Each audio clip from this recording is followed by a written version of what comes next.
નમસ્તે મિત્રો, મારું નામ Chirag Mehta, four season events નો ઓનર. અમે છેલ્લા 5 વર્ષથી અલગ અલગ જગ્યાએ નવરાત્રીનું આયોજન કરતા હોઈએ છીએ.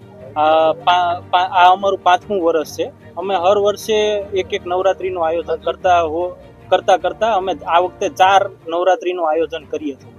મધરાત્રી ગરબા છે, પછી એક પ્રોબસ ગરબા એન્ડ મંડલી છે, પછી એક નવલી રમઝટ કરીને ગરબા ઇવેન્ટ છે, પછી એક માંગલિયા વાટિકામાં આપણે અમેઝિંગ ખેલ્યા કરીને ગરબાનું આયોજન વખત થઈ રહ્યા છે. મધરાત્રી મંડલી ગરબામાં આપણે એક થીમ બેઝ આખા ગરબા કરીએ છીએ, જેમાં સવાર સુધી ગરબાનું આયોજન થાય અને દરેક અલગ અલગ માધ્યમથી લોકો જોડાય.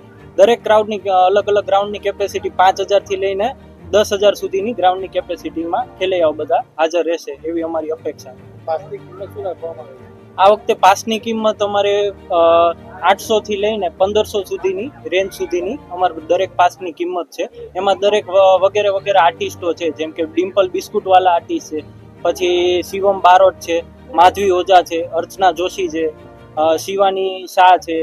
આ વગેરે વગેરે આર્ટિસ્ટો જોડે અમે ગરબાનું આયોજન કરીએ છીએ અને 2 કન્સેપ્ટમાં આખા ગરબાનું આયોજન થશે. પહેલા 12 વાગ્યા સુધી નોર્મલ ગરબાનું આયોજન થાય, જ્યાં સિંગરો સાથે આપણે ગરબા રમ્યા, અને પછી પ્રાચીન રીતના મંડળીનું આયોજન છે, જેમાં આપણે 6 વાગ્યા સુધી ગરબા ઢોલ અને શેનાઈ ઉપર રમતા હોઈએ. પાર્કિંગની પૂરતી સુવિધા છે. દરેક પાર્ટી પ્લોટમાં અલગ અલગ વ્યવસ્થા છે. પૂરતી પાર્કિંગની હર વખતે ખેલૈયાઓને પાર્કિંગની અસુવિધા થતી હોય છે, એટલે આ વખતે આપણે વિશાળ ગ્રાઉન્ડ લીધેલા છે, એટલે કોઈને અગવડતા ના પડે. દરેક પાર્ટી પ્લોટોમાં 1000 થી 1500 ટુ વ્હીલર્સ થી 4 વ્હીલર્સની પૂરતી સુવિધા હોય છે. ફાયર સેફટીનું અમે પૂરતું આયોજન કર્યું. ગવર્મેન્ટની ગાઈડલાઈન મુજબ અમે જે પણ નીતિ ધોરણ મુજબના જે પણ ગવર્મેન્ટના નિયમ આવે એ મુજબ અમે હર વખતે આયોજન કરતા હોય. ફાયરમાં અત્યારના અમે ફાયર એક્સટિંગ્વિશર થી લઈને અમે હર વર્ષે આયોજન કરતા હોય, એ રીતનું અત્યારના આયોજન છે. ઓકે.